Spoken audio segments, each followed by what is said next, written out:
বাড়ির খাবার ভালো লাগে না বাইরের খাবার ভালো লাগে সেটা তুমি তখনই বুঝবে যখন তুমি বাইরে গিয়ে খাবে।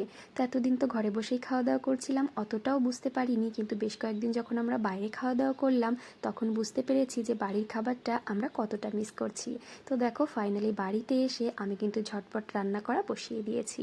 তো এসেই সবার প্রথম আমি ইলিশ মাছটাকে বের করে রেখেছিলাম, তারপর খুব সুন্দর করে ধুয়ে পরিষ্কার করে লবণ হলুদ মাখিয়ে রেখে দিয়েছি। আর আজকে আমি রান্না করব ইলিশ ভাপা, যেটা বানাবো একদম অন্যরকমভাবে আর একদম সহজ পদ্ধতিতে। এইভাবে খেলে কিন্তু শরীরও যেমন খারাপ লাগবে না, আর খেতেও কিন্তু দারুণ হয়। তো সবার প্রথম দেখতেই পারলে যে লবণ হলুদ মাখিয়ে মাছটাকে রেখে দিয়ে একটা মশলা আমি বানিয়ে নিয়েছি, যার জন্য একটুখানি আদা, অনেকটা বেশি পরিমাণে গোটা জিরে আর কয়েকটা শুকনো লঙ্কা দিয়ে। তো তারপর সেই মশলাটা এই যে কড়াইতে নিয়ে নিয়েছি, আর এর ভিতরে পরিমাণ মতন হলুদ গুঁড়ো, লবণ আর দিয়ে দিয়েছি বেশ অনেকটা পরিমাণে সরষের তেল। সমস্ত কিছু খুব ভালো করে মিশিয়ে মাছগুলো দিয়ে আবারও একটু মিশিয়ে নিয়ে ঢাকা দিয়ে দিলাম।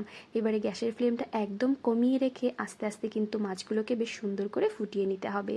তো দেখো কিছুটা সময় রান্না করে এবার মাছগুলোকে খুব সাবধানে উল্টে দিচ্ছি, যাতে ভেঙে না যায়। ইলিশ মাছ তো এমনিতেই নরম হয়, ভেঙে যায়। তো যাই হোক, উল্টে দিয়ে আবারও ঢাকা দিয়ে আরও কিছুটা সময় রান্না করে নিয়েছি।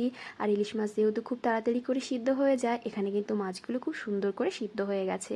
এবারে গ্যাসের ফ্লেমটা অফ করে এখানে কিন্তু আমি মাছগুলো নামিয়ে নিয়েছি। তো এইভাবে ইলিশ মাছ রান্না করলে খেতে কিন্তু অসাধারণ হয়।